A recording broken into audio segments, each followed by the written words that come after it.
Welcome to this 19th edition of the International Conference on Quality in Education, dedicated to the theme of digital transformation of educational systems to the service of quality and equity. I am pleased to receive for the opening session of the conference four great guests. Ustad Mohamed Jimni from Alexo, Madame Hélène Guiol from UNESCO, Madame Nariman Haj Hammou from United Arab Emirates, founder and CEO at Clicks. Welcome and many thanks for your participation at CIMQUSEF19. Please let's start with Mr. محمد جمني. أستاذ محمد جمني، يمكنك الحديث باللغة العربية أو أي لغة تريد. مرحبا بك في المؤتمر الدولي التاسع عشر لجودة التعليم الذي يخصص لموضوع التحول الرقمي في المنظومات التربوية في خدمة الجودة والإنصاف. إليكم الكلمة أستاذ جمني. شكرا جزيلا. بسم الله الرحمن الرحيم، والصلاة والسلام على أشرف المرسلين، سعادة الدكتور عبد الناصر ناجي، أصحاب السعادة، الحضور الكريم. يسعدني أن أكون معكم في هذه النسخة التاسع عشر من المؤتمر الدولي للجودة في التعليم. أتقدم في البداية بجزيل الشكر إلى الصديق العزيز الدكتور عبد الستار ناجي على هذه الدعوة الكريمة. وطبعا هذا المؤتمر الآن في نسخته التاسعة عشر، وهذا طبعا يدل على العراقة لهذا المؤتمر.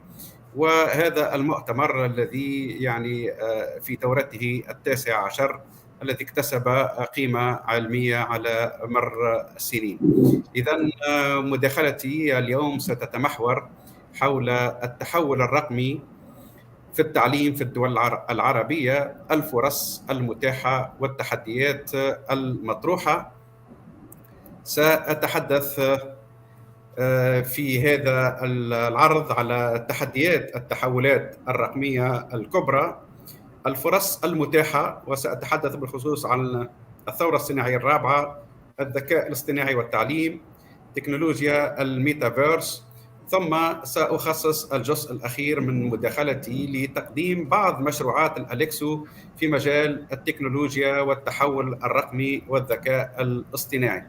إذن يعيش العالم اليوم على وقع تحولات رقمية كبرى، وهذه التحولات الرقمية الكبرى تجعلنا نفكر في تحقيق أهداف التنمية المستدامة، وخاصة الهدف الرابع الذي يهمنا بالخصوص في هذه الندوة، بما أن هذه الندوة تهتم بجودة التعليم.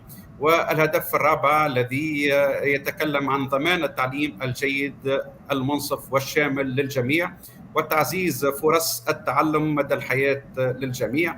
وسأخص بالذكر بما أننا نحن اليوم في 2022 نعرف جميعا أن أهداف التنمية المستدامة وقع يعني إعدادها وإطلاقها سنة 2015 بغاية تحقيق هذه الأهداف في سنة 2030. أي نحن اليوم في منتصف الطريق، ووقفة تقييمية لما حققه المجتمع الدولي والوطن العربي في تحقيق هذه الغايات، وبالخصوص الهدف الرابع يستدعي منا كل الاهتمام.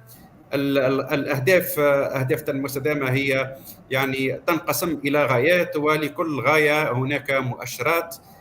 سأخص بالذكر اليوم الغاية 4 نقطة A، وهي بناء المرافق التعليمية التي تراعي الفروق بين الجنسين والإعاقة والأطفال، ورفع مستوى المرافق التعليمية القائمة، وتهيئة بيئة تعليمية فعالة ومأمونة خالية من العنف للجميع.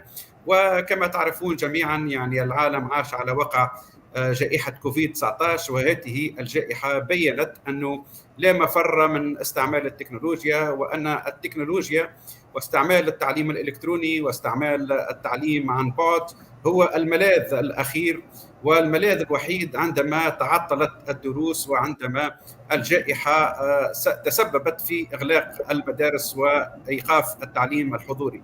ولكن كذلك هذا بيّن أن هناك فجوة كبيرة بين الدول، وخاصة يعني الدول العربية. هناك الدول العربية التي كانت جاهزة وكانت لها من التجهيزات ومن البنى التحتية والتغطية بالإنترنت والتجهيز بالحواسيب وبمنظومات التعليم الإلكتروني، فانطلقت يعني بدون انقطاع. بينما هناك دول التي تعطل التعليم فيها بسبب النقص في الإمكانيات. لذلك المؤشر الرابعة نقطة 1 يتحدث عن نسبة المدارس التي تقدم الخدمات الأساسية بحسب نوع الخدمة، وخاصة التجهيز بالكهرباء والإنترنت والحواسيب. هذه يعني بعض الإحصائيات حول هذا المؤشر في العالم. كما تشاهدون يعني نسبة المدارس التي تصلها الكهرباء حسب المستوى التعليمي في العالم، المستوى يعني اللون الأخضر المستوى الابتدائي، اللون الأصفر التعليم الثانوي، واللون الأحمر التعليم المتقدم والتعليم العالي. وكما تشاهدون يعني النسبة لم تصل إلى 100%، بل في حدود 60% بالنسبة للتعليم الابتدائي. في الوسط نسبة المدارس التي لديها إمكانية الوصول إلى الإنترنت، والنسبة هذه لم تتجاوز 60% في العالم. والتجهيز بالحواسيب فالمدارس الابتدائية 40%، بينما التعليم العالي والثانوي يعني المرحلة الأخيرة في حدود 70%. تشاهدون كذلك يعني هذه النسبة في الدول العربية، فنسبة المدارس التي تصلها الكهرباء المعدل العام في الدول العربية يعني في 90% ولا يفوت 95%، بينما التجهيز بالإنترنت في الابتدائي في حدود 60%، وفي المستويين التعليميين الثانوي والعالي في حدود 80%. وبالنسبة للتجهيز بالحواسيب فهذا طبعا المعدل العام في قرابة 80% بالنسبة للمدارس الابتدائية، والتعليم العالي والثانوي المتقدم في حدود 90%. كذلك هذه نرى هنا يعني التوزيع في العالم بالنسبة لوجود يعني حواسيب بالنسبة للأطفال وبالنسبة للمدارس حسب التوزيع الجغرافي. فاللون الأخضر هذا يعني نسبة غير موجودة، غير متوفرة، بينما اللون الأزرق يعني من 25 إلى من 0 إلى 25%، اللون الأصفر من 25 إلى 50%، واللون الأخضر أقل من 75%، بينما اللون الأزرق من 75 إلى 100%. هذه كذلك بالنسبة لمؤشرات من الاتحاد الدولي للاتصالات، والتي تقول على الصعيد العالمي هناك 2.2 مليار طفل وشاب تبلغ أعمارهم 25 سنة أو أقل، وثلثاء الأطفال والشباب في جميع أنحاء العالم ليس لديهم اتصال بالإنترنت في المنزل. وهذا طبعا يعني يعد عائق من العوائق التي يعني تحد من جودة التعليم. فنحن نعتقد في الحقيقة أنه اليوم لا نستطيع أن نتحدث عن جودة التعليم بدون استعمال تكنولوجيا، ولا نستطيع أن نتحدث عن استعمال تكنولوجيا بدون حواسيب، وخاصة حواسيب متصلة. فاستعمال الحاسوب المتصل بالإنترنت أصبح اليوم ضرورة من الضروريات لجودة التعليم ولتحقيق المبدأ الرابع من تحقيق التنمية المستدامة. كذلك يعني تعرفوا إعلان شينداو لليونسكو سنة 2015 ينص بالالتزام بضمان انتفاع جميع الفئات الفتيات والفتيان بالأجهزة الرقمية الموصولة بشبكة الإنترنت وبيئة تعليمية رقمية ملائمة لاحتياجاتهم سريعة الاستجابة لها بحلول 2030. ويظهر أننا يعني في 2022 في منتصف الطريق ما زلنا لم نصل وما زلنا يعني بعيدين عن تحقيق هذا المؤشر، والكوفيد 19 فاقم هذا الوضع. لذلك يعني سنة 2020 فموجة السياسة للأمم المتحدة التي تنص على إيجاد خطة عمل مصممة لتسريع تنفيذ الاتفاقية القائمة بما في ذلك أهداف التنمية المستدامة. في هذا الإطار في الحقيقة الأليكسو يعني أطلقت مبادرة التضامن الرقمي لتوفير أجهزة حاسوب متصلة بالإنترنت للتعليم والتعلم في إطار قمة تحويل التعليم التي انعقدت بمقر منظمة الأمم المتحدة في سبتمبر 2022. هذه المبادرة أطلقتها الأليكسو في إطار الفعاليات الموازية يوم 19 سبتمبر 2022 بالتعاون مع اليونسكو ومؤسسة الألفية للتربية المستدامة والمملكة الأردنية الهاشمية، المملكة المغربية، الجمهورية التونسية والجمهورية الإسلامية الموريتانية. وفي إطار هذه المبادرة الحقيقة المبادرة هذه يعني تنص على التحقيق والمساهمة لتحقيق الهدف الرابع من أهداف التنمية المستدامة، وخاصة يعني عندما نقول أجهزة حاسوب متصلة بالإنترنت للتعليم والتعلم للجميع، فهذا يخص خاصة المؤشر 4.1 تجهيز المؤسسات التعليمية بالكهرباء والإنترنت والحواسيب. المبادرة هذه في الحقيقة تنص على 6 التزامات، وخاصة هي يعني أولا التعاون لتطوير تصميم مرجعي لأجهزة الكمبيوتر المتصلة بالتعليم والتعلم، يعني ما هي المواصفات للحاسوب المخصص للتعليم، ثم تشجيع وتطوير الخدمات لتيسير إدارة واستخدام أجهزة الحاسوب المتصلة للتعليم والتعلم، وخاصة إعانة الدول العربية على إنشاء صناعة وطنية لتصنيع الحواسيب المحلية عبر شراكات مع كبرى الشركات العالمية المزودي يعني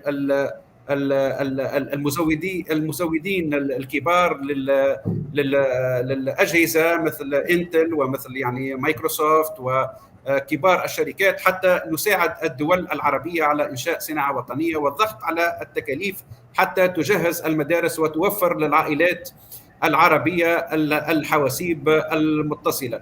وفي هذا الإطار كذلك يعني الأليكسو بفضل شراكاتها خاصة مع انتل ومع مؤسسة الألفية للتعليم المستدام ومؤسسة جي بي وفرنا يعني عدد من الحواسيب لبعض الدول العربية مثل جزر القمر يعني وفرنا لها 1000 جهاز حاسوب، جيبوتي 4000 لوحة رقمية، موريتانيا 1000 جهاز حاسوب، ومنذ أيام قليلة أمضينا اتفاقية لتجهيز دولة لبنان ب2000 لوحة رقمية. هذا يعني فيما يخص بعض الإحصائيات وخاصة المتعلقة بتوفير الحواسيب، والتي نحن نعتبر يعني مثل أجهزة الهاتف الجوالة، يعني هناك دول اللي كل التلاميذ تقريبا عندهم أجهزة جوالة. نحن نرى كذلك أنه لا بد من تجهيز التلاميذ بأجهزة حواسيب للتعليم، وممكن أنه جهاز الحاسوب هو أقل سعر وأقل تكلفة من أجهزة الهواتف. يعني جهاز هاتف جوال الآن جهاز آيفون ممكن يكون ثمنه يعني يضاهي ثمن 4 أو 5 حواسيب. الآن أتحول إلى الفرص المتاحة للتحولات الرقمية الكبرى. كما تعلمون يعني جميعا نحن نعيش ونتفاعل مع متغيرات عالمية كبيرة، تحولات رقمية كبيرة، وهذا بالطبع ينعكس على البيئة التعليمية وتجديد البيئة التعليمية للاستفادة من التكنولوجيا واستخدامها بفعالية لتطوير التعليم والوصول للتعليم الجيد والمنصف والشامل للجميع وتعزيز فرص الحياة.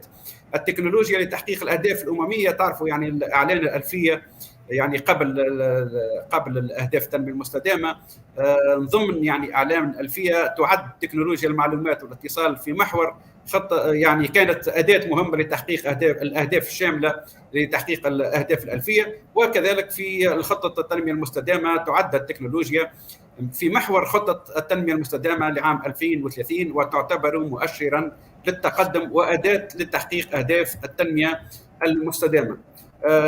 طبعا نحن نعيش على وقع الثورات الصناعية. تعرفوا أن الثورة الصناعية الرابعة يعني هي امتداد لثورات صناعية سابقة. الثورة الصناعية الأولى كانت سنة 1784، والتي يعني تميزت بالثورة الصناعية الأولى في القرنين الثامن عشر والتاسع عشر، وتحول المجتمعات الريفية الزراعية إلى مجتمعات صناعية وحضرية، حيث برزت صناعات كصناعة الحديد والنسيج. وثم الثورة الصناعية الثانية في سنة 1870، وهي تميزت يعني بحصولها قبل الحرب العالمية الأولى ونمو الصناعات القديمة وتطوير صناعات جديدة كالنفط والفولاذ واستخدام الطاقة الكهربائية، استخدام الهاتف والمصباح الكهربائي ومحرك الاختراق الداخلي. سنة 1969 ظهرت الثورة الصناعية الثالثة، وخاصة الانتقال من العصر الصناعي إلى عصر المعلومات واستخدام الكمبيوتر والإنترنت والأجهزة الإلكترونية والتكنولوجية. ونحن اليوم نعيش يعني على وقع الثورة الصناعية الرابعة، التي تتميز بمجموعة من التكنولوجيات الحديثة التي تدمج العوامل الفيزيائية والرقمية والبيولوجية، والتي تؤثر على جميع التخصصات والاقتصادات والصناعات وحتى الأفكار والتحديات المتعلقة بمفهوم الإنسانية. الثورة الصناعية الرابعة هذا مصطلح صاغه كلاوز شوب، وتم اعتماده خلال المنتدى الاقتصادي العالمي في دافوس سويسرا في عام 2016. ويستخدم مصطلح الثورة الصناعية الرابعة لوصف الجيل الجديد من التطورات التكنولوجية كأجهزة الاستشعار والروبوتات والذكاء الاصطناعي والطباعة ثلاثية الأبعاد، سلاسل الكتل ما يسمى بالبلوكتشين، انترنت الاشياء والى غيره. الثوره الصناعيه الرابعه وغيرت يعني العديد من المجالات. اليوم نتحدث على الاجريكلتشر 4.0، الطاقه 4.0، الاديوكيشن 4.0، يعني تقريبا كل المجالات، النقل 4.0 كذلك، الصحة، يعني كل المجالات تغيرت وتأثرت بهذه الثورة الصناعية الرابعة، وبرزت يعني تكنولوجيات جديدة نسبيا مثل إنترنت الأشياء، البيانات الضخمة، البيانات المفتوحة، الذكاء الاصطناعي، الحوسبة السحابية، الكلاود كومبيوتينج، الروبوتات، الإنترنت الجوال وإلى آخره. ومن بين طبعا هذه التكنولوجيات التي الآن أصبحت يعني خاصية من خاصيات العصر الحالي، ومن أهم التحولات الرقمية الكبرى التي نعيشها اليوم هي تكنولوجيا الذكاء الاصطناعي. واستشهد بمقولة للدكتورة أزولاي المديرة العامة لليونسكو التي تقول: يمثل الذكاء الاصطناعي فرصة عظيمة للتعجيل ببلوغ أهداف التنمية المستدامة، لكن أي ثورة تكنولوجية تنطوي على اختلالات جديدة يجب استباقها وأخذها في الحسبان. الذكاء الاصطناعي هو مجال من علوم الحاسوب يعنى بحل المهام التي يمكن للإنسان القيام بها، وجعل الآلات تقوم بمهام تتطلب ذكاء إذا ما قام بها الإنسان، مثل التخطيط، اتخاذ القرارات، التنقل والتعرف على الأشياء والأصوات، التحدث، الترجمة، الأداء الاجتماعي أو التجاري، المعاملات والعمل الإبداعي.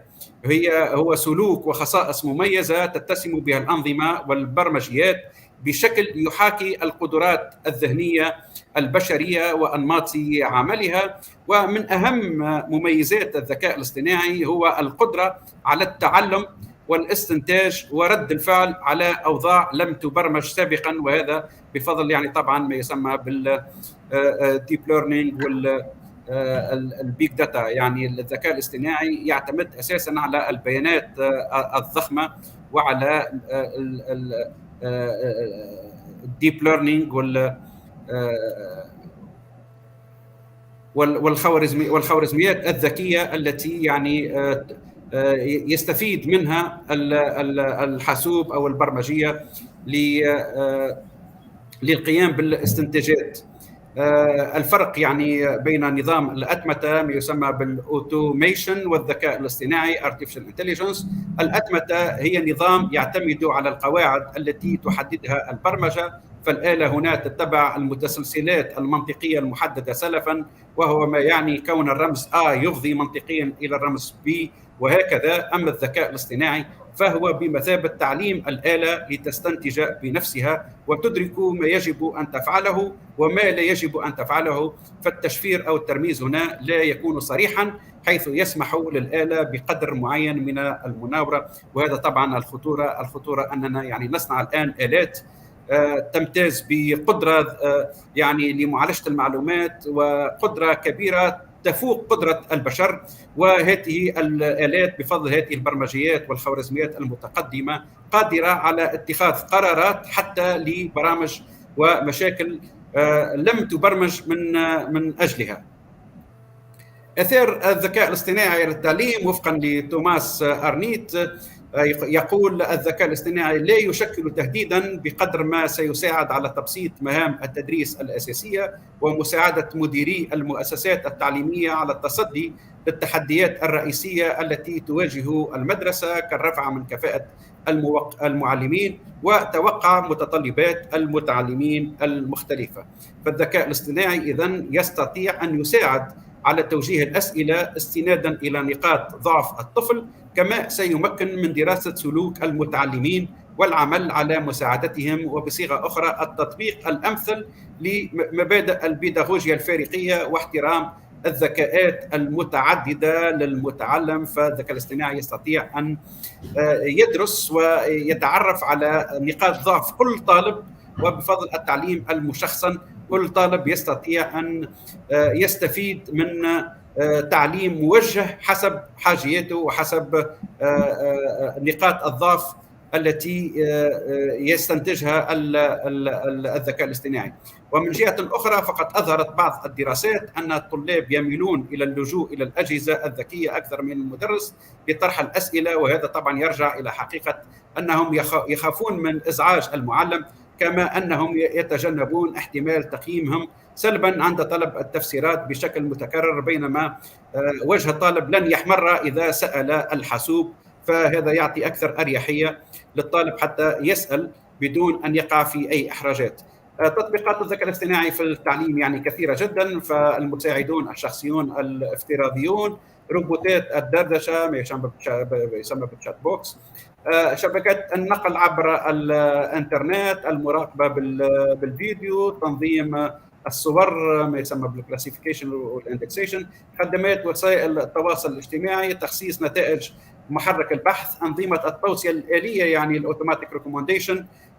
مثل ما تشاهدون يعني نتائج محرك البحث اليوم أصبحت يعني موجهة، وتستطيع أن تعرف يعني ميولات المتصفح وميولات المستعمل، وحتى يعني الإشهار يكون موجه. مشهد الذكاء الاصطناعي يتوسع بسرعة، واليوم الذكاء الاصطناعي واستعمالاته في التعليم والتحول الرقمي في التعليم. اليوم نتكلم عن تحليلات التعلم، عن يعني learning analysis، يعني كيف عن طريق يعني برمجيات الداتا ماينين كيف الذكاء الاصطناعي يقوم بتحليل لتراس، معناها كل يعني ما يقوم الحاسوب بخزنه، وخاصة السيرفرات في التعليم الإلكتروني. كل هذه يعني الأرشيفات الموجودة يقوم بتحليلها حتى يحسن من جودة العملية التعليمية. التعليم المشخصن التكييفي، الواقع الافتراضي المعزز، الواقع المختلط، انترنت الاشياء، التلعيب، المعلم الافتراضي، التوصية الآلية يعني الاوتوماتيك ريكومنديشن، مثل ما اشرت يعني سابقا الحاسوب الآن والذكاء الاصطناعي يستطيع ان يتعرف على الحاجيات الحقيقية للطالب، فيقترح عليه مادة تعليمية تناسب مستواه وتلبي حاجياته. فلا فائدة من أنه كل الطلبة الآن يدرسون نفس المحتوى، فكل طالب يستطيع أن يدرس ويتلقى محتوى تعليمي ويتلقى تعليم حسب حاجياته وحسب يعني نقاط ضعفه وحسب مستواه. التوصية الآلية الأوتوماتيك ريكومنديشن، خدمات الدعم الآلية. الذكاء الاصطناعي يستطيع يعني أن يعرف ما الذي يحدث، ماذا سيحدث. الخدمات الدعم الآلية، ما الذي يمكننا فعله في هذا الصدد. طبعا البيانات الضخمه وتحليلات التعلم. الحاسوب والذكاء الاصطناعي له قدره كبيره يعني تفوق جدا قدره البشر، فيستطيع ان يحلل يعني كميات ضخمه من البيانات التي ممكن العقل البشري يتطلب عده سنوات حتى يقوم بتحليلها. هو الحاسوب والذكاء الاصطناعي في بضع ثواني يستطيع ان يحلل هذه البيانات حتى يستنتج يعني علاقات بين كل ما هو أرشيف وكل التجارب السابقة للتعليم وللطلاب السابقين، حتى يحسن من مردودية العملية التعليمية وحتى يحسن من المقترح التعليمي لكل طالب. التعليم المشخصن. أستاذ محمد لو سمحت أن تختم في دقيقة أو دقيقتين. اوكي، اذا سامر بسرعه الى الميتافيرس. والميتافيرس هو المزج بين العالم الافتراضي والعالم الحقيقي. صانع يعني مارك زوكربيرغ صانع الفيسبوك يقول أن الميتافيرس سيكون هو الجيل المقبل من الانترنت. هناك يعني ابتكار لتقنية لتشعر بالألم في الميتافيرس، حتى يعني عندما تعيش في الواقع الافتراضي وحتى بالألم هناك محاكاة للألم. التوأمة الرقمية والميتافيرس والذكاء الاصطناعي، فعلى سبيل المثال إن كنت ترغب في اختبار دواء ومعرفة كيف تفاعله داخل جسم البشر، الآن يعني يمكن اختبار جسم لا يمكن اختبار الدواء على جسم البشر، ولكن عن طريق الميتافيرس يمكن بمساعدة تقنية التوأمة الرقمية يمكن إنشاء شخصيات بشرية داخل العالم الافتراضي الميتافيرس وتجربة ذلك الدواء على الميتافيرس ثم حتى يقع يعني التحقق منه. يعني بسرعة في دقيقة أو دقيقتين لو تسمح دكتور، يعني أمر بسرعة برقية على مشروعات الأليكسو في مجال التكنولوجيا والتحول الرقمي. أولا نحن نشتغل الآن على تقنية البلوكتشين ولإنشاء يعني هي مبادرة الأليكسو لإنشاء نظام عربي موحد لحماية الشهادات العربية من التزوير. هذه المبادرة تم اعتمادها في مؤتمر وزراء التعليم العالي والبحث العلمي في ديسمبر 2021 في الجزائر، وهي تنص على مقاومة ظاهرة تزوير الشهادات عن طريق يعني منصة نظام عربي موحد يقع التجميع فيه وتخزين فيه الشهادات العربية وحمايتها عن طريق البلوكتشين. وبالطبع يعني المؤسسات المشغلة أو التنقل بين الجامعات، الطالب أو طالب العمل عندما يقدم يعني سيرته الذاتية عن طريق الكير كود يعطي للمؤسسة التي تريد أن تتحقق من صدقية الشهادة الكير كود، وعن طريق ذلك الكير كود المؤسسة أو المشغل يستطيع أن يقوم بالولوج إلى النظام الموحد للشهائد ويتحقق من صدقية تلك الشهادة. البرنامج الثاني هو الأسبوع العربي للبرمجة، وهو في الحقيقة يعني تظاهرة عربية كبرى نقوم بها في الأليكسو، وهي عبارة عن أولا يعني مجموعة أولا قرابة 4 أو 5 أسابيع نقوم بتدريب المعلمين من كل أنحاء الوطن العربي على البرمجيات الموجهة للطفل ما يسمى بالكودين. برمجيات سهلة. الهدف هو يعني تمكين الأطفال من أساسيات البرمجة في سن مبكرة. فهذه البرمجيات مثل كوسبيس، سكراتش، ماينكرافت دربنا مثلا هذه السنة 2022 كان محور المسابقة الذكاء الاصطناعي وحماية البيئة، دربنا أكثر من 50,000 معلم وشارك في هذه المسابقة أكثر من 2,000,000 طفل من كل الدول العربية. ومسابقة الذكاء الاصطناعي وحماية البيئة، هذه بعض الأرقام. ولكن نحن الآن كذلك نقوم بإعداد دليل تربوي لتدريس تكنولوجيا الذكاء الاصطناعي في سن مبكرة، يعني في التعليم الابتدائي والثانوي بالوطن العربي. عندنا فريق من الخبراء يشتغلون لإعداد هذا الدليل التربوي. وأختم بهذه المنصة التي نحن نشتغل عليها، وهي منصة للميتافيرس والNFT، وهي يعني حقيقة مبادرة رائدة استراتيجية غير مسبوقة في العالم. نحن مثل ما أشرت يعني هذه السنة 2,000,000 طفل شاركوا في الأسبوع العربي للبرمجة وأنتجوا العديد من التطبيقات والمنتوجات الرقمية. في السنة القادمة إن شاء الله سنستعمل منصة للNFT، أي الطالب عندما ينتج أي إنتاج رقمي يقوم بعرضه على هذه المنصة، وهي منصة NFT لعرض وتداول وبيع المنتوجات بين الطلبة. هي منصة يعني سيميليشن، فيها أولا ال NFT generator، عندما ينتج الطالب يعني منتوج رقمي يقوم بحمايته بال NFT، ثم يسكنه في المنصة لعرضه على زملائه. وهناك عملة افتراضية الأليكسو كوين التي سنمكن كل طالب يعني من بعض العملات الافتراضية، وهي في الحقيقة يعني منصة تعلم الشباب العربي في منذ يعني سن مبكرة على التداول الرقمي وعلى الاقتصاد الرقمي وعلى مكونات الاقتصاد الرقمي الجديد، وكيف عملية البيع والشراء عن طريق العملات الافتراضية. وهي فرصة لاكتشاف المواهب والابتكارات ورصد الشباب العربي المبتكر وصنع قصص نجاح. والقصص النجاح التي سنكتشفها ونرصدها في منصة الأليكسو سنقوم يعني بتشجيعها ونسكنها في منصات عالمية عن طريق عملات افتراضية حقيقية مثل البيتكوين أو الإيثريوم. هذه في الحقيقة يعني منصة الميتافيرس. كان عندي لمحة على مخبر الميتافيرس الذي نحن بصدد تطويره في الأليكسو، ولكن الوقت لا يسمح. إذن أشكركم جزيل الشكر على اهتمامكم. شكرا جزيلا أستاذ محمد جمني على العرض القيم الذي ركز من خلاله على مبادرة الأليكسو للتضامن الرقمي، وكذلك المشروعات الرقمية التي تشتغل عليها منظمة الأليكسو، كما ركز على انعكاسات الثورة الصناعية الرابعة والذكاء الاصطناعي، خاصة على تحويل المنظومات التربوية. إذن شكرا جزيلا الأستاذ محمد جمني. Je donne la parole maintenant à Madame Hélène Guillol, représentante de l'UNESCO, pour nous faire part du point de vue de cette organisation internationale sur la transformation numérique de l'éducation. À vous la parole, Madame Guillol. Shukran jazilan. Assalamu alaikum.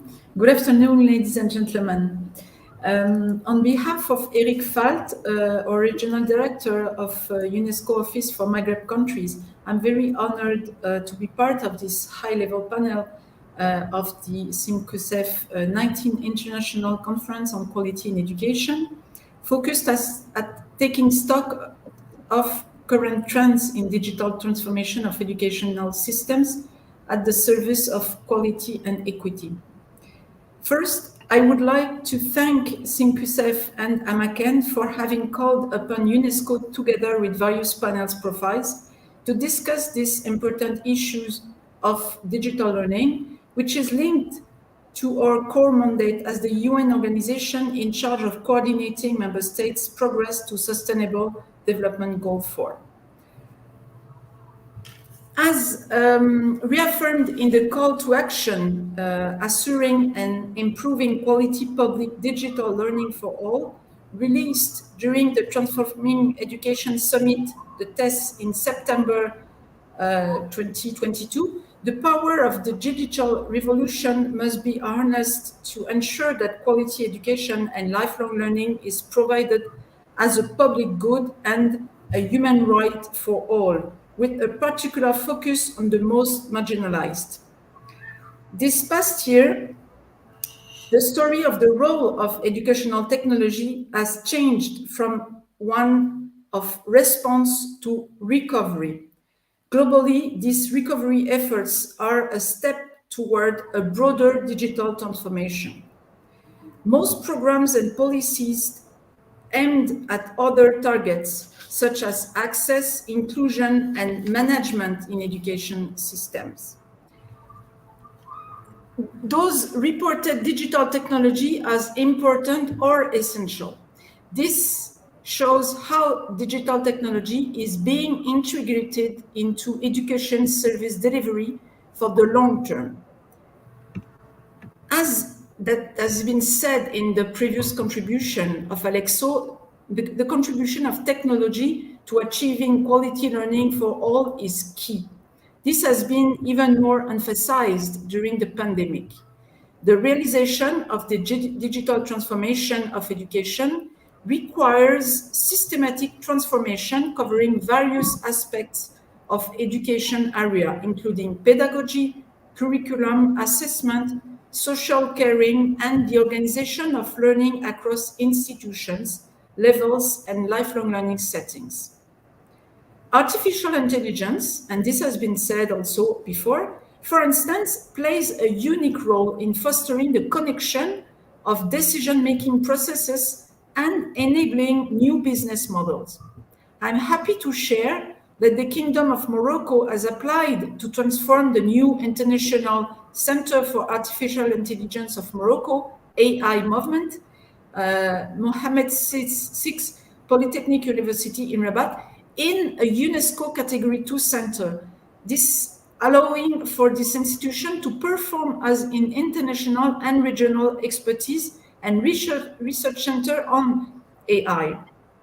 This is especially critical as despite artificial intelligence potential to empower teachers and enhance teaching, AI design is too often targeted at learners only.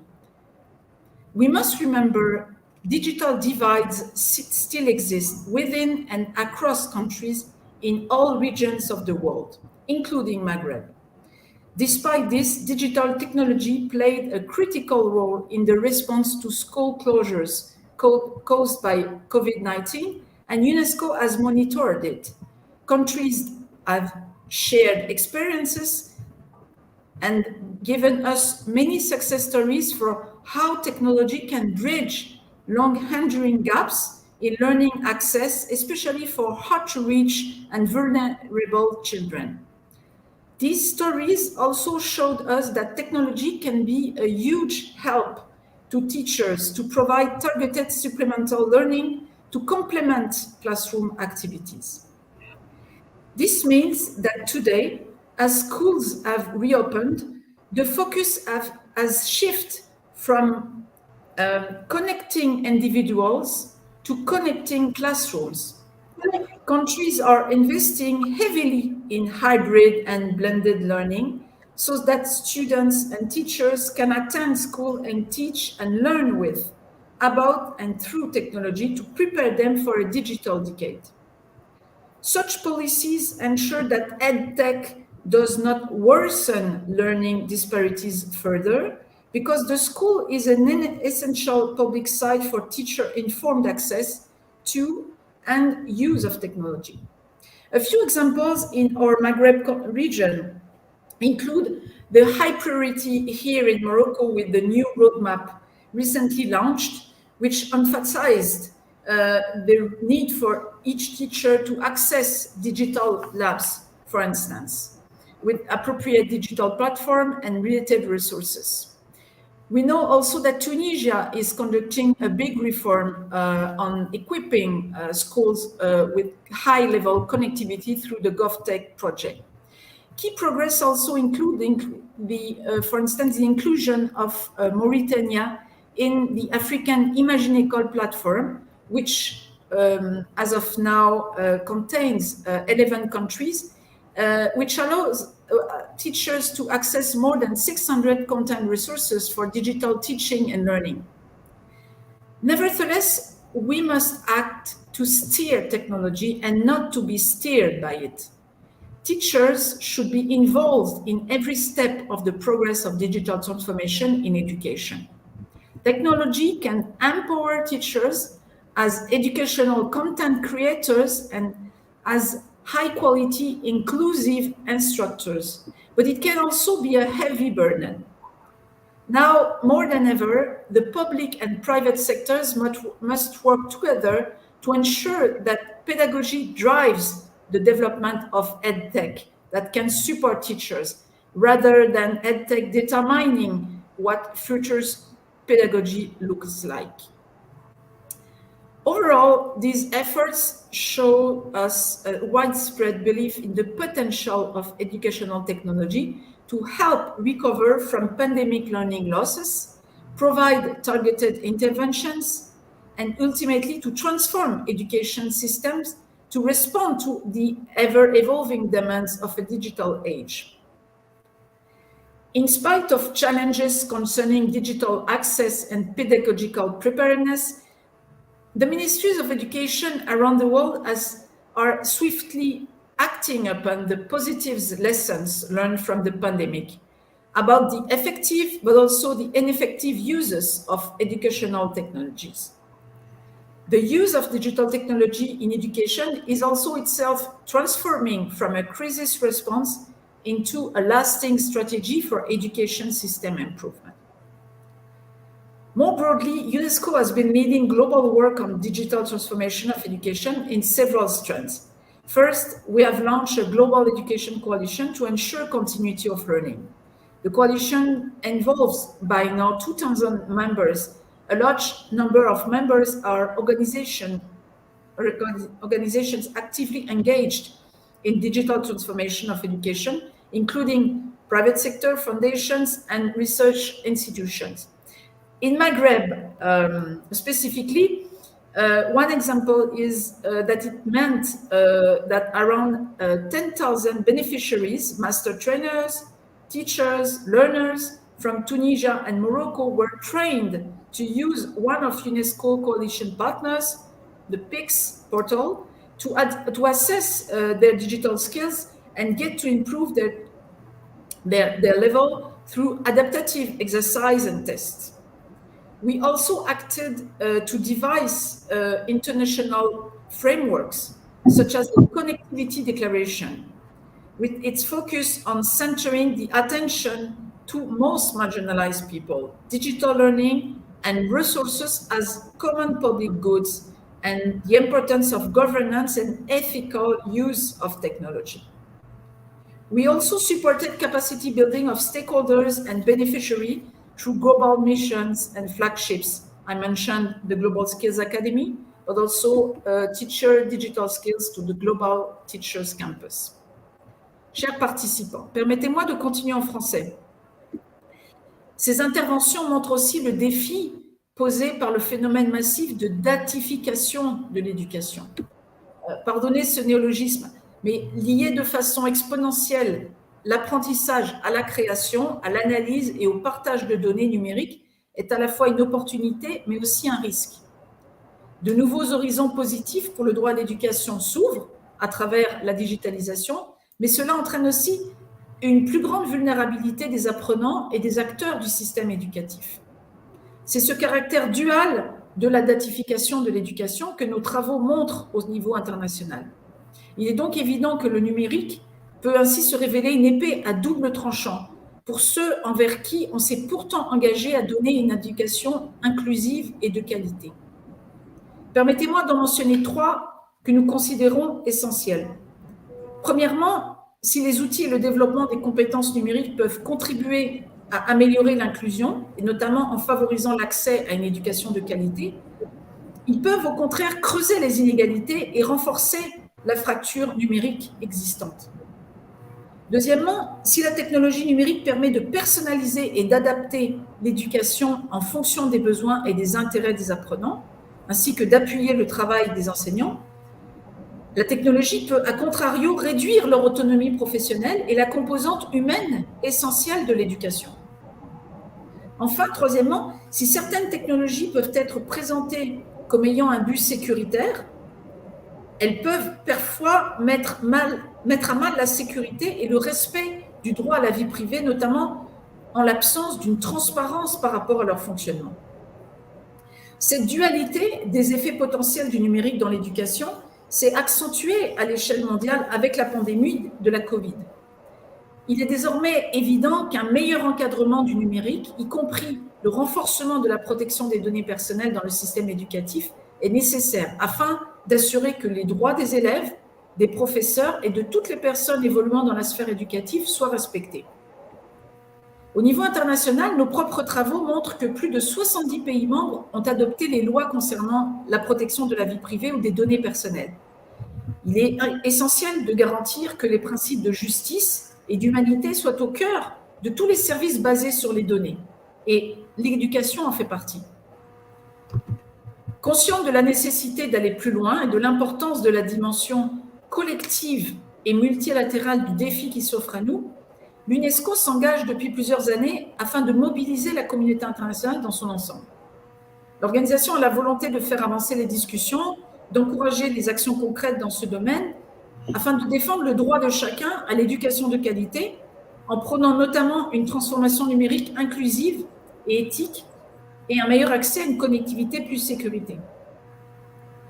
Ainsi, l'UNESCO s'est engagée sur l'élaboration d'un cadre international, notamment grâce à l'adoption de la recommandation sur l'éthique de l'intelligence artificielle, qui est le tout premier instrument normatif international sur le sujet.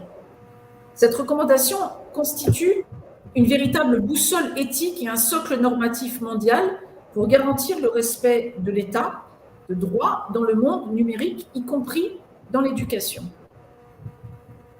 Nous avons également adopté la déclaration mondiale REWARD sur la connectivité pour l'éducation. Je l'ai mentionné tout à l'heure. Elle propose des principes et des engagements pour que les technologies connectées fassent progresser nos aspirations à une éducation inclusive fondée sur les principes de justice, d'équité et de respect de la dignité humaine.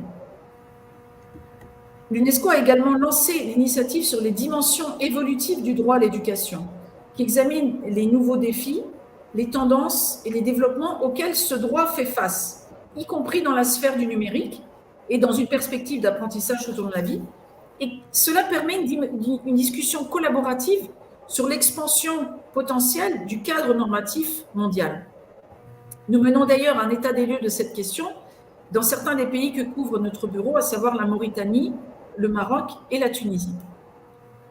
Enfin, lors du sommet de transformation de l'éducation, organisé par le secrétaire général des Nations Unies, l'UNESCO et l'UNICEF notamment ont lancé l'initiative mondiale multipartenaire Passerelle vers l'apprentissage numérique public.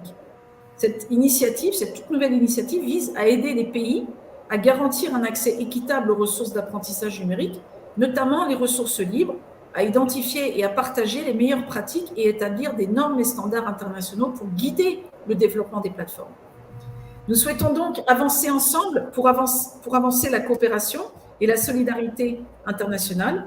S'il reste beaucoup à faire, nous sommes confiants qu'à l'aune des récents développements et de nos discussions d'aujourd'hui, nous saurons porter une volonté collective pour une transformation numérique de l'éducation, une meilleure préparation des jeunes et des adultes à la dimension numérique du travail. Et tout cela doit se faire dans le respect et en faveur des droits des apprenants et des acteurs du système éducatif. Mesdames et messieurs, je vous remercie.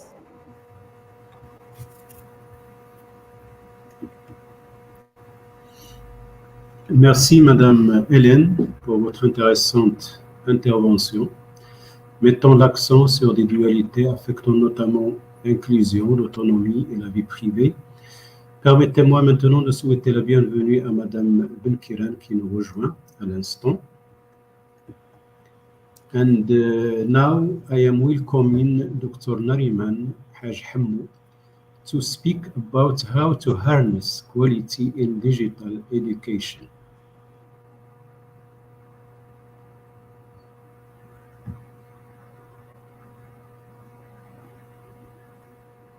A very good evening to everyone, and Assalamu alaikum wa rahmatullahi wa barakatuh. I'd like to start by thanking the organizers of the 19th International Conference on Quality in Education and Dr. Abdel Nasser Naji very specifically for inviting me to join some distinguished colleagues this evening. I just want to make sure that you can see my slides. Thank you very much. So what I would like to talk in this 30 minutes that we have allocated is I would like to start before we can talk about quality, the quality of digital education. I'd like to really look at what is meant by digital education, the pros and cons of digital education very quickly, the challenges associated with measuring the quality of digital education, and what sort of strategies should we embrace to promote the adoption of digital learning or digital education. I'd like to finalize by looking at some of the existing frameworks and models that exist globally to help assuring the quality of digital education. Let me start by the definition of digital education. Institutions around the world are actually at the moment struggling in the definition of what digital education is all about. They're struggling to define the implication of it and how the modalities are going to happen to students and teaching staff, and how it will be delivered on the ground. Post the pandemic, we have been consistently hearing higher education leaders emphasizing on the integration of online learning and blended learning as one of the key priorities of institutions. However, the definition of digital education may often be interpreted differently from one person to another. Hence, prior to any discussion around the meaning, around quality of digital education, it is important that we get a common understanding on what is meant by digital education. In its simplest form, digital education refers to the use of innovative digital tools and technologies during teaching and learning, and is often referred to as technology-enhanced education, which integrates different forms of online, hybrid, and flipped learning. While the tendency is really often that we emphasize on the integration of technology into teaching, learning, and student assessment, the reality is that digital learning encompasses much more than that. It's the integration of digital technology in each area and process related to the student experience, resulting very often in a re-engineering of how we operate as a business and how we deliver our programs and services by taking advantage of the technological advancement. The following slide simply shows the different ways through which we could deliver teaching, right from no usage of technology in a face-to-face setting, or the use of technology to support traditional face-to-face teaching, to full-fledged online delivery, which could be delivered either synchronously or asynchronously. For the sake of this particular presentation, we will be emphasizing on full-fledged online education and hybrid education, which mixes the use of face-to-face learning and online learning. Now, very quickly, before we can talk in more details around the quality of online education, I'd like to come very briefly on the benefits that digital education offers us and why it is expanding exponentially globally. I think that we all would agree that one of the key benefits of online education is affordability to students, but online education is far more affordable compared to physical education. We also know that online education, although the setting costs of digital education can be high, it is a solution that is scalable, and therefore institutions that decide to embrace full-fledged online learning can increase the number of students exponentially at no cost or at a very minimal cost, reaching economy of scale. We also know that good, meaningful online education has the potential to expand learning opportunities for students, allowing students to access a range of providers content in different formats, experts from different parts of the world, and also to collaborate with peers from different parts of the from the wider global spectrum. Well-designed online education has also the ability to promote student autonomy, student accountability, and agency as students become more responsible for their learning process and take an active role in their learning. We also know for a fact that online education that is well designed and well taught by professors that have been trained to teach online can increase the level of engagement of students. The advancement we can see today in technology, and my colleagues have talked about artificial intelligence and metaverse and so forth, has the potential really to improve the collaboration and increase the engagement of students. We've seen a lot happening around gamification a few years ago when this was still new into the higher education sector. Also, adaptive learning, personalized learning environment is made possible because of the advancement in technology. Big data and analytical tools allow us to personalized learning environments and ensure that we can fit the different needs and styles of different learners. Online education or digital education also offers flexibility to students to learn anytime, anywhere, if it is delivered asynchronously. It enables the development of competency-based approaches, as digital education basically offers flexibility with the capability for personalized learning journeys with a framework designed around achieving a certain set of outcomes. And lastly, we know that digital education improves digital literacy, which is one of the employability skills that is required by students today. We cannot talk about benefits without looking at the cons or the challenges. Obviously, one of the largest challenges is that people are used to the status of quo and often resistant to change. Online learning, digital education, whatever you decide to call it, have been subject of a debate and scrutinizing for more than 3 decades. Historically, many institutions in many countries, including our part of the world, the Arab region, was restricted from offering full-fledged online learning by regulatory bodies, ministries of higher education, accrediting agencies. And when allowed to deliver online, that was restricted to a percentage that often does not increase or go beyond 25% of the overall program. Even after the pandemic and as the technology continues to evolve, there is still skepticism around the quality of online learning. The second major issue is that although many higher education institutions, and I talk about the higher education sector because that's where I come from, have clear strategies for digital transformation as a whole, often we find that there is a lack of clear strategy and direction when it comes to the adoption of digital learning in specific. And that can cause a major challenge. This lack of clarity can also go to the national level where many national policies are not clear in terms of their acceptance of alternative pathways to learning, in terms of the recognition of non-traditional forms of education, such as micro-credential, stackable degrees, and so forth. There's obviously challenges around the suitability to some disciplines. We all know that for programs in medicine and dental studies, the practical side, despite the technological development that we've seen through AI, augmented virtual reality and all, is not able to fulfill, to provide a viable alternative. Many criticize online education or digital education because of the lack of the social contact, which can lead often to a feeling of isolation and demotivation.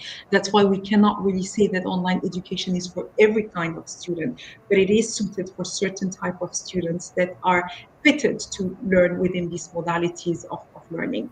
Curriculums for many of our institutions, we have tried to adapt curriculums that were designed for face-to-face delivery into online learning. And we technically know that if we were to embrace online education, we will need to redesign the curriculum to relook at the way we design courses, the way we present content, the way we engage students through meaningful learning activities, the way we provide feedback to students, and the way we assess students in engagement with we engage them with the assessment. We also, online education also need a specific set of skills, not just among faculty members. With the pandemic, we've seen many institutions focusing on developing the skills of faculty members, but it also requires a specific set of skills among students and administrators within the institution. And obviously, many can argue around the health hazards that long hours of screen time can cause on eyesight, on headaches, on back pains, and so forth.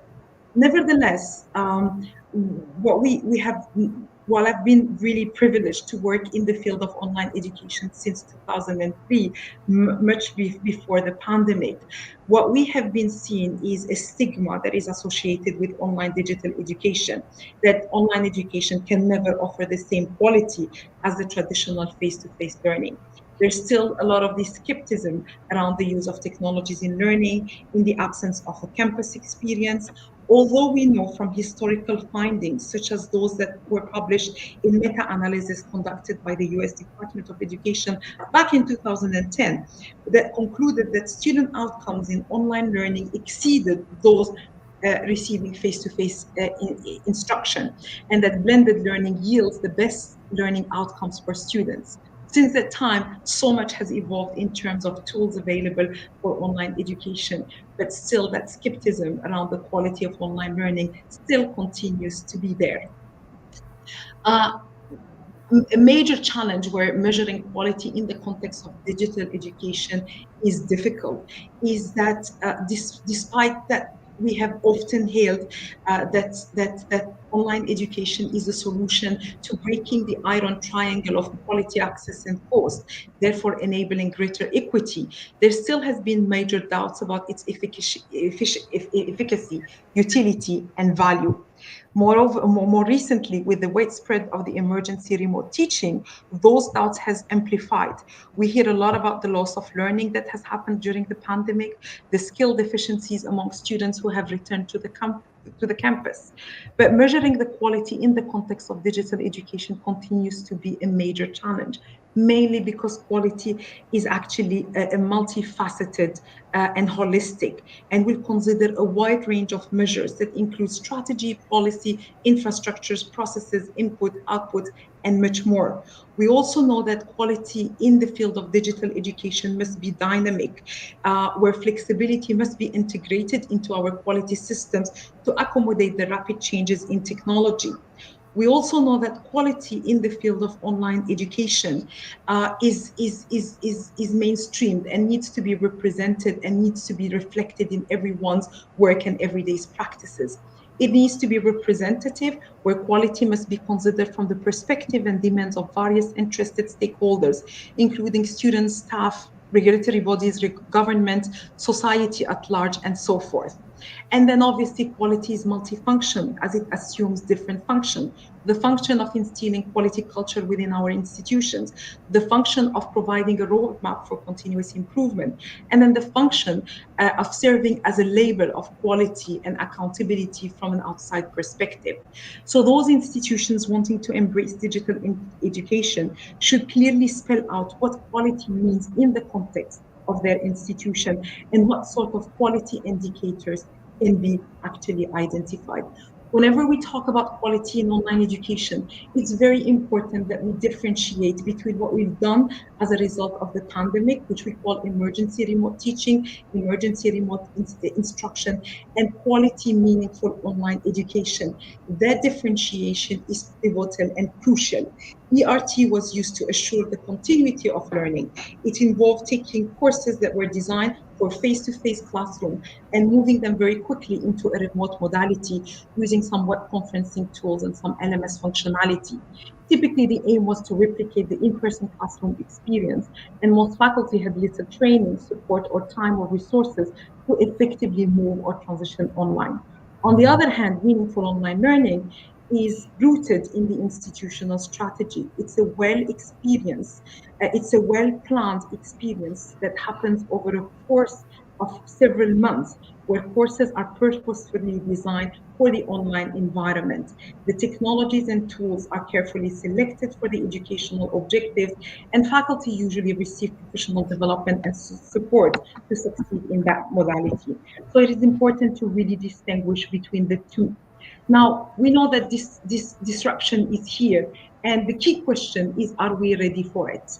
An interesting study have revealed, conducted by PwC a bit over a year ago, has shown what were the key priorities for the higher education leaders across the globe, not just across the region, but globally.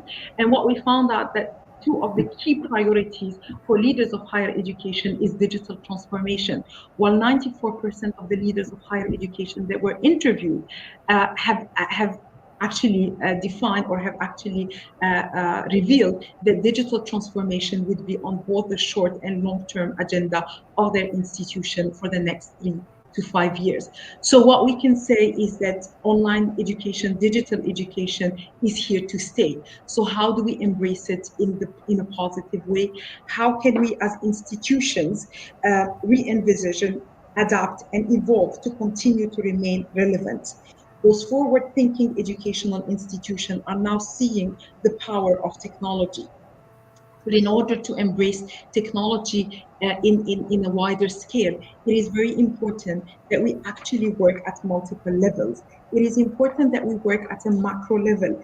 And although we might not talk a lot about the macro level, but that is really the national, regional level dimension that supports that enables the widespread of online or digital education.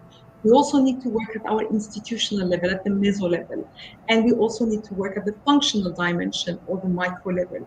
All these three dimensions must work collaboratively together in order to enable a wider spread of meaningful, high quality digital online education. If I wanted to very rapidly talk about the macro level, what I would say at the macro level, what we need from governance and from ministries is we need agile policies, creating a policy orientation that is enabling, flexible, and that promotes its autonomy. That is agile to help institutions to deal with challenges and adapt existing models to suit the needs of stakeholders. We need policies that allows the recognition of online learning, micro-credential, recognition of prior learning, and so forth. We also need external quality assurance to be adapted, to adapt their standards and mechanisms in order to raise standards and help nurture the growth and development of digital learning. We need from governments and from ministries to basically encourage institutions of higher education and other stakeholders to have regular significant contribution to shaping the policy agenda so that it serves the real purpose and guides higher education providers with clear direction. And obviously we need strong, solid digital infrastructure. And it was great to hear from Professor Mohammed about the efforts of ALESPO. We need increased broadband. We need to create environments that are reliable for the delivery of digital education. We need to ensure connectivity and to enable virtual collaboration. And most importantly, we need governments to encourage the formation and development of smart partnership, both within and outside the sector. Whenever we talk about the macro and the micro level, we actually really think about the digital educational system that includes the three elements: the people, the technology, and the content and resources. At the core of it is obviously the student collaboration and the student interaction. So how as an institution do we actually really develop strategies that are crucial to enabling digital education? I would say that there are 8 very important elements which are very translated into quality frameworks that exist globally. The first thing is to have a clear vision and a clear strategy for embracing online education, coped with resources, with adequate funding, with enabling policies that supports the deployment of digital learning. The strategy needs to clearly articulate the objectives for online education or digital education and the sort of steps that institutions will be taking to reach those objectives, as well as the support that will be offered to educators and stakeholders. We also need solid structures and governance, we need functional organizational structures and governance structures to oversee the transition to digital education and to monitor the progress against those strategies. We need leadership and culture, and this really covers the soft aspects related to digital transformation. The digital culture we need to build a digital culture within our institution. We need strong supportive leadership, and we need to engage the wider stakeholders within the spectrum of the transformation to digital learning. We need curriculums that are purposefully designed for the aim or for the delivery of online education, and that means basically courses that follow instructional design principle. There is a lot that has been done over the last 2-3 decades in terms of actually identifying good practices for designing courses for online delivery. We need to rethink our teaching and learning practices. We need to embrace new pedagogical approaches that are enabled by technology. As our colleague said from UNESCO, technology is a means to an end. It is good pedagogy that should drive the use of technology.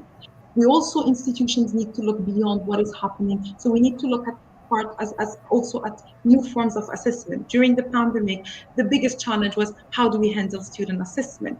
And if we look at what research tells us around assessing students in an online environment, we'll see that high stake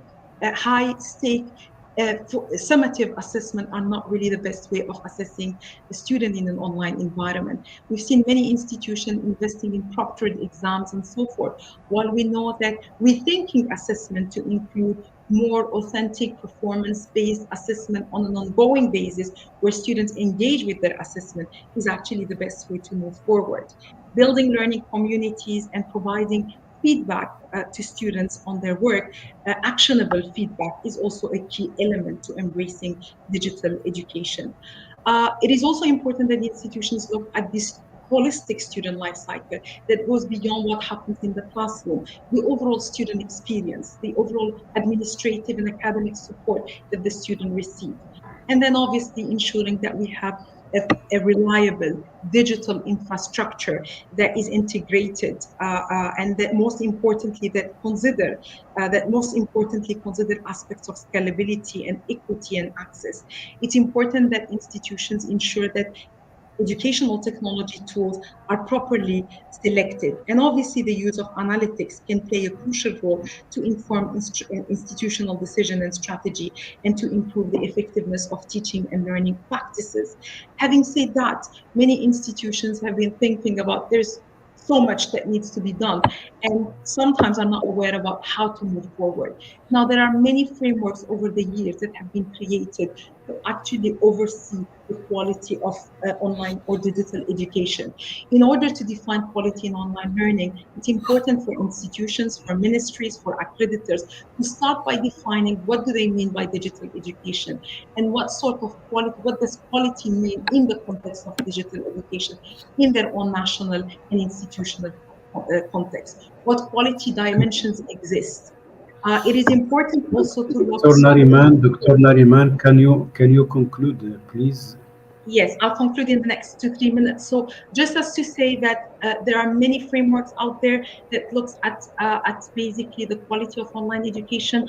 Back in 2015, 2016, the International Council for Distance in Education has conducted a global review of all quality frameworks available. They found out that there are over 40 quality frameworks that emphasize on the management of online education in terms of institutional strategy, vision, and resources, the products in terms of the process of curriculum and course development, and the services, which is student and staff support, information resources, and so forth. And for many of these frameworks, they serve different purposes. Some of these frameworks were used as benchmarking tools, others were for certification, others were advisory frameworks, and some of them were accreditors. And for those of you who would like to know more about these existing frameworks that could be embraced by institutions wanting to implement quality online education, there's the Online Learning Consortium that developed a series of rubrics that oversees the quality of online blended education. So they have a range of rubrics that supports that. The European Standard Guidelines in 2016 have formed a group to look at the applicability of the ESG to online education. As a result of it, in 2016, they have published a guide that actually confirmed that the ESG standards, very specifically to internal quality assurance, are still relevant to online learning, but they need to be some modalities in terms of the interpretation of the standard. And they have published an entire report that looks at elements to consider under each one of the 10 standards and the kind of quality indicators that could be looked at. Similarly, there are other initiatives that happen between the Australians and the Asian countries around creating a toolkit that enables institutions to oversee the quality of online education. What you would see from all these different tools, the excellence label from EFQM and all, is that they all have commonalities in terms of the theme they address, which we have highlighted in the 8 areas earlier: strategy, technology, pedagogy, staff expertise, course organization, collaboration and engagement, accessibility, and assessment. These are themes that cuts across all the frameworks. While those frameworks are institutional, there are other frameworks that exist at a very functional level, at a course level, such as Quality Matters in the United States, or the Online Learning Consortium scorecard for designing online courses. Now, the aim is basically to tell institutions that there is a lot that has happened in the field of digital education over the last decade, and we don't necessarily need to reinvent the wheel. We need to see what research informs and tells us about how do students best learn in online education, and maybe we can look at these frameworks and models to adapt them to our own institutional and national context. And with that, I'd like to thank you for listening.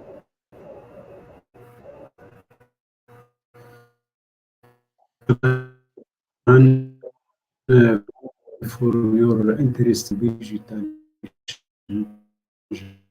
especially measure quality in the context of digital education. and how to face these challenges. Thank you so much. Je donne la parole à Madame Rita Belkiran, directrice générale de Art et Management de France. Bienvenue, Madame Rita Belkiran. À vous la parole. Merci de ne pas dépasser 15 minutes. Bonsoir à tous. Merci Monsieur Nagy. Merci beaucoup pour les présentations qui me permettent de faire l'enchaînement. Et vous m'aviez donné 20 minutes. Donc, je vais essayer de faire en 15 minutes. Alors, je vais déjà essayer de partager mon écran.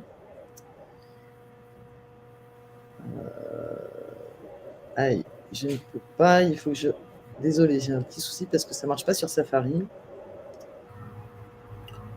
Ah, ça marche sur Chrome. C'est ça, mais le partage d'écran, du coup... Attendez, désolé. Alors, je vais faire mon introduction en attendant. Moi, je vais vous parler... Alors, je suis désolée, c'est en français. Et du coup, je vais vous parler de l'impact des connaissances des neurosciences dans l'éducation et de quelle manière on peut effectivement impliquer... Alors, il ne veut pas... Comment on peut impliquer les apprenants dans un contexte d'éducation digitale complet ou hybride. Et donc, je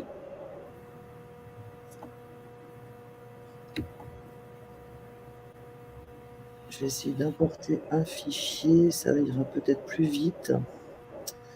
Donc déjà, il faut savoir que les connaissances en neurosciences nous ont vraiment permis de mieux connaître la façon dont le cerveau porte son attention et prend la décision d'apprendre ou pas.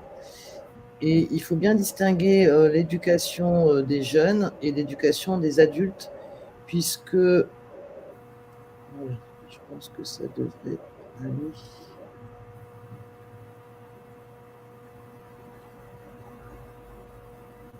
Non, c'est en train d'importer.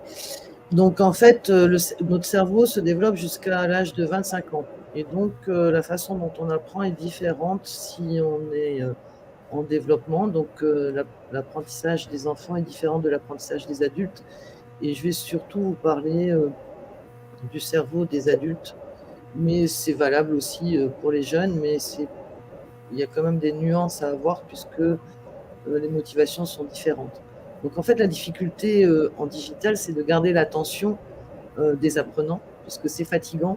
Comme vous l'avez dit tout à l'heure, voilà, super. Voilà, donc ça, c'est notre cerveau. Donc, c'est une machine complexe qui est composée de 100 milliards de neurones. Donc, ce sont des cellules nerveuses, 1 million de milliards de connexions synaptiques. Ce sont les connexions entre les neurones. Vous voyez bien mes slides? C'est bon? Oui. Parfait. Donc, le cerveau est partagé en 3 grandes parties. Alors, bien sûr, hémisphère droite, hémisphère gauche, mais surtout le cerveau reptilien, qui est le cerveau de la survie, le cerveau limbique, qui est vraiment le centre des émotions, mais aussi le centre de mémoire. Quand on apprend quelque chose de nouveau, on le stocke dans le limbique, qui est partagé entre le paléolimbique et le néolimbique, et le néocortex, qui est la partie frontale du cerveau, qui est le cerveau qui est conscient, c'est le seul cerveau conscient. C'est-à-dire que quand on apprend quelque chose de nouveau, on réfléchit avec notre cortex, notre néocortex, et ensuite, on le stocke dans le limbique pour optimiser l'énergie. Et on utilise en fait 99% de notre cerveau automatique, c'est-à-dire qu'on n'utilise que 1% de notre cerveau conscient pour optimiser l'énergie, puisque le néocortex consomme 80% de l'oxygène du cerveau. Et donc, Daniel Kahneman a développé ce concept sous le nom de système 1, système 2. Il a écrit un livre, Système 1, système 2, les 2 vitesses de la pensée. Donc, le cerveau automatique, 99% de nos actions neuronales, et le système 2, le cerveau conscient. Et nous avons à peu près 2500 pensées par heure. Donc, pendant que je suis en train de vous parler, quand on anime une formation, les gens ont des pensées et ça va un petit peu partout. Donc, comment capter l'attention, surtout derrière un écran? Vous verrez que c'est fatigant. Et pourquoi c'est fatigant? Donc, en neurosciences, on utilise ce qu'on appelle le modèle de l'espace neuronal de travail, qui est basé sur des travaux des neuroscientifiques tels que Stanislas Dehaene, Jean-Pierre Changeux et Karzberg. Donc en fait, quand on réfléchit, on active en même temps ces 5 dimensions. Donc la perception, la mémoire, l'évaluation, l'attention et l'action. Mais tout cela est connoté de nos émotions, parce qu'en fonction de nos émotions, nous n'allons pas percevoir les choses de la même manière, nous n'allons pas donner la même attention et nous n'allons pas prendre les mêmes décisions. Donc c'est vraiment très important de comprendre que quand on veut développer l'apprentissage, il n'y a pas que la mémoire, il y a vraiment tous ces éléments qui rentrent en jeu. Et donc les émotions sont vraiment importantes et Antonio Damasio a prouvé qu'il n'y avait pas de décision sans émotion, même si on pense qu'on prend des décisions complètement analytiques, c'est faux, c'est de l'émotion qui va donner une certaine teinte et qui va permettre de vraiment prendre une décision, et notamment la décision d'apprendre ou pas. Et c'est pour ça que quand on fait une formation, on ne retient pas la même chose d'une personne à une autre. Et le but, c'est de déclencher le désir. Donc, vous avez les émotions au centre des flèches bleues et l'expression d'émotion qui est en texte noir. Donc, le but, c'est vraiment de déclencher ce désir. Et quand on a des émotions, elles peuvent être mélangées. On peut avoir peur de ne pas être à la hauteur, on peut avoir de la détresse et du stress d'avoir trop d'informations ou de se sentir seul. Mais on peut être aussi en colère parce qu'on n'est pas d'accord avec ce qu'on nous apprend. Donc, plusieurs émotions. Et quand on anime une formation, il faut vraiment prendre conscience de ces émotions. Et nous avons tous dans notre cerveau limbique un système de récompense qui est donc alimenté par différents neurotransmetteurs, notamment la dopamine. On parle beaucoup de dopamine qui donne l'envie et le plaisir d'avancer, mais aussi la noradrénaline qui nous permet de prendre conscience de l'urgence et être vigilant, donc de développer l'attention, et la sérotonine qui est l'hormone, le neurotransmetteur du bonheur aussi. Et donc ce système de récompense va fonctionner de façon différente d'une personne à une autre. On a chacun notre système de récompense à nous. Et donc, pour être motivé pour apprendre, on sait très bien que, par exemple, réviser des examens, c'est jamais très plaisant, mais on le fait parce qu'on sait que derrière, c'est pour l'obtention d'un diplôme. Ou bien parce qu'on a envie et qu'on est curieux, ce que je souhaite que vous soyez tous ce soir à ma présentation. Donc, comment on développe la mémoire ? La mémoire, en fait, c'est une transformation physiologique, une modification anatomique des neurones, parce qu'il y a une connexion qui se fait entre les neurones. Et vous voyez que là, ce sont 2 neurones, ils ne se touchent pas, c'est un échange vraiment chimique, physico-chimique, d'ions et de cations. Donc quand on a une mémoire à court terme, en fait, il y a une impulsion qui se fait par les sérotonines, qui est donc la motivation pour apprendre. Et quand on construit une mémoire à long terme, on va avoir des excroissances exactement comme sur un arbre. Et la nuit, le cerveau, c'est là où il travaille le plus, il va élaguer toutes les connexions dont il n'a pas besoin. Et donc, en fait, si on ne passe pas notre temps à être curieux, à apprendre des nouvelles choses dans la vie, eh bien, on élague certaines parties de notre cerveau. Donc, la connaissance, ça demande de l'énergie puisqu'il faut construire ces élongations neuronales. Nous avons 4 façons de mémoriser. L'instruction venant d'autrui, donc on apprend une langue, on apprend un logiciel. Le mimétisme, l'essai-erreur, donc on apprend parce qu'on fait des erreurs, on a appris à marcher parce qu'on tombe, et l'apprentissage de l'inhibition des apprentissages antérieurs, c'est-à-dire qu'on apprend à désapprendre certains automatismes. Alors si on met cela dans le contexte du digital, l'instruction ne suffit pas. En fait, on a besoin aussi de travailler, par exemple, en sous-groupe pour être dans un certain mimétisme. On a besoin de faire des cas pratiques pour pratiquer, faire des erreurs et apprendre de nos erreurs, mais aussi d'apprendre à désapprendre certaines façons dont on a appris du passé. Donc tout ça est pris en compte quand on fait des formations hybrides. Et puis nous avons 3 catalyseurs de mémorisation. L'émotion, donc on se rappelle tous ce qu'on a fait le 11 septembre si on est assez vieux, le contexte et la répétition. Donc la répétition n'est pas seule suffisante, il faut vraiment donner un certain contexte. Moi, j'utilise beaucoup des ateliers créatifs où je mets les gens en mouvement quand je peux faire des formations en face à face. Mais avec le Covid, j'ai développé des nouvelles façons de mettre les gens en action autour d'activités créatives pour que la mémoire soit contextualisée et donc catalysée dans le temps. Et puis, nous avons différents types de mémoire. Nous avons la mémoire des connaissances, donc c'est la mémoire des représentations, et la mémoire des compétences et la mémoire d'action. Et au niveau des connaissances, on a des mémoires épisodiques, donc qui sont liées à certains épisodes de vie. La mémoire sémantique, c'est les connaissances générales sur le monde, et les mémoires perceptives. C'est pour ça qu'on apprend aussi, par exemple, en chantant. On apprend aux enfants l'alphabet A, B, C, D, E, F, J, etc. C'est au travers d'une chanson, d'une comptine. Et donc, la mémoire des actions, c'est qu'on se met vraiment en action. Mais ça peut être le corps en action. Donc, perceptivo-moteur, on apprend à faire du vélo, mais ça peut être aussi apprendre un poème, à parler en public, mais aussi à résoudre des problèmes, à décider. On peut mettre le cerveau en mouvement sans bouger le corps, hein, c'est-à-dire de penser sous différents angles et de façon différente. Voilà, donc le but, c'est vraiment arriver au travers, derrière un écran, derrière un digital, à nourrir ces différentes mémoires et d'enrichir la mémoire, notamment par du storytelling. Donc le fait, comme je vous disais tout à l'heure, de faire des études de cas, ça permet vraiment d'acquérir des nouveaux réflexes, des nouvelles perceptions.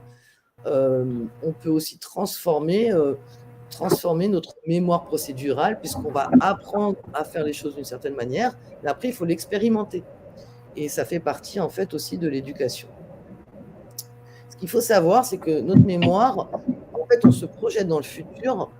Je pense que, Monsieur Nagy, vous avez du bruit. Si vous pouviez juste couper votre micro, parce qu'on entend du bruit en arrière-fond. Donc, en fait, on se projette dans un futur par rapport à ce qu'on connaît déjà. Merci. Et donc, c'est vraiment important de savoir que si on veut élaborer un nouveau futur, donc si on veut construire des nouvelles connaissances ou bien aller vers du changement, il faut construire des nouvelles connaissances et des nouvelles compétences. Donc, notre cerveau, en fait, il est autodidacte, il sait évoluer tout seul, il apprend tout seul. On ne dit pas, tiens, ça. Alors, on se le dit consciemment, tiens, ça, je vais apprendre ou pas apprendre, mais il faut savoir que inconsciemment, le cerveau est sans arrêt en train de recevoir des informations, puisqu'il a 99% en mode automatique. Et donc, on va catalyser cet apprentissage par rapport à un contexte, par rapport à une émotion, par rapport à des connaissances qu'on a déjà. Et donc, il va vraiment s'organiser tout seul et il va s'activer de façon automatique. Donc, comment catalyser cet automatisme de l'apprentissage? Donc, mémoriser, c'est vraiment modifier son service. On reconstruit en fait un souvenir. Et donc, très important de prendre en compte le désir, l'envie, la motivation d'apprendre. On sait tous que y a certaines matières qu'on n'a pas aimées dans notre enfance parce qu'on n'aimait pas le prof, parce que c'était lié à l'émotion qu'on pouvait avoir par rapport au prof. Il faut prendre aussi également en compte les biais cognitifs, puisque aujourd'hui, on est de plus en plus surchargé d'informations, hein, c'est l'infobésité. En plus, avec Internet, on peut effectivement s'inscrire à différents cours. On a besoin d'agir vite. Certaines choses manquent de sens, donc on va donner un sens qui des fois n'a pas de sens. Et puis on a beaucoup de choses à mémoriser. Donc on a ces biais cognitifs, on a tous des biais cognitifs, il y en a plus d'une centaine. Et tout cela est à prendre en compte aussi quand on met des apprenants en cours. Ce qu'il faut savoir aussi, un autre aspect, c'est l'attention. À quoi je donne l'attention? Donc ce ne sont pas les mêmes zones du cerveau qui s'activent quand on est dans de l'utilité générale, de l'ordre général, ou de l'utilité immédiate. On le voit ici, alors les cells sont un peu petits, mais on voit que ce sont différentes zones du cerveau. Donc en fait, il faut stimuler l'attention derrière l'écran pour que la personne se focalise sur un sujet particulier. Je pense que vous connaissez tous le film du gorille. On demande aux gens de regarder le nombre de passes, et puis il y a le gorille qui passe devant, on ne le voit pas. Parce que si on focalise les gens sur un sujet, ils ne vont pas voir le reste. Donc il faut savoir aussi développer l'attention du détail et l'attention globale, en fonction des sujets qu'on va transmettre. Donc être attentif, c'est fatigant, ça demande beaucoup d'énergie. Et donc être concentré pendant 1 heure, 2 heures, 3 heures derrière l'ordi, ça demande d'abord de l'attention, donc de l'énergie, mais aussi l'intention, donc le désir d'être attentif. Ce qui est intéressant, c'est de changer de rythme à peu près toutes les 40 minutes pour permettre au cerveau de changer d'angle. Très important également, c'est la perception. On a des perceptions différentes, donc derrière l'écran, en fait, on n'utilise que 2 sens, la vue et l'ouïe. Mais quand on est en face à face, on utilise tous les sens, on ressent les choses. Et c'est pour ça qu'on est fatigué quand on est derrière un écran, parce que le cerveau a besoin de développer beaucoup plus sa perception sensorielle au travers uniquement de 2 sens, au lieu de 5 sens. Donc c'est beaucoup plus fatigant pour pouvoir percevoir les situations. Et on parle de Zoom fatigue, de la fatigue des réunions virtuelles. C'est lié au fait que le cerveau doit développer beaucoup plus de concentration, d'attention que sur une intervention face à face. Et donc, sans arrêt, le cerveau... Madame Benkiran, 2 minutes si vous pouvez conclure. D'accord, donc je vais conclure. Donc voilà, ce qu'il faut, c'est vraiment arriver à créer un détournement par une certaine intelligence créative pour ramener les apprenants à voir les choses sous un autre angle, c'est-à-dire qu'on va mettre le cerveau en mouvement, leur donner le désir d'apprendre et ne pas être dans quelque chose de trop rébarbatif où on les met aussi en mouvement et leur cerveau, mais aussi ils peuvent faire des ateliers créatifs à distance. On utilise des jamboards, des miros, des sous-groupes pour permettre à chaque apprenant de se mettre en socialisation aussi derrière l'écran. Et donc, le but, c'est aussi de donner du sens. Et Antoine de Saint-Exupéry disait, si tu veux construire un bateau, ne rassemble pas tes hommes et femmes pour leur donner des ordres, pour expliquer chaque détail, pour leur dire où trouver chaque chose, instruction. Si tu veux construire un bateau, fais naître dans leur cœur le désir de la mer. Donc, c'est vraiment aussi de donner du sens derrière l'apprentissage pour que la personne soit dans l'attention et puisse retenir donc sa concentration et son désir d'apprendre derrière l'écran. Voilà. Merci à vous et bienvenue aux questions. Merci beaucoup, Madame Moukiran, et je m'excuse d'avoir mis la pression concernant le temps parce qu'il ne reste plus que 5 minutes pour commencer la première session. So ends this opening session.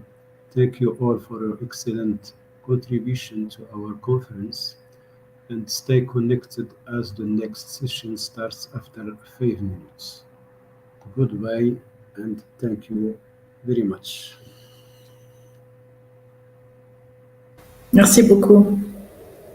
Merci. Au revoir. Merci. Au revoir.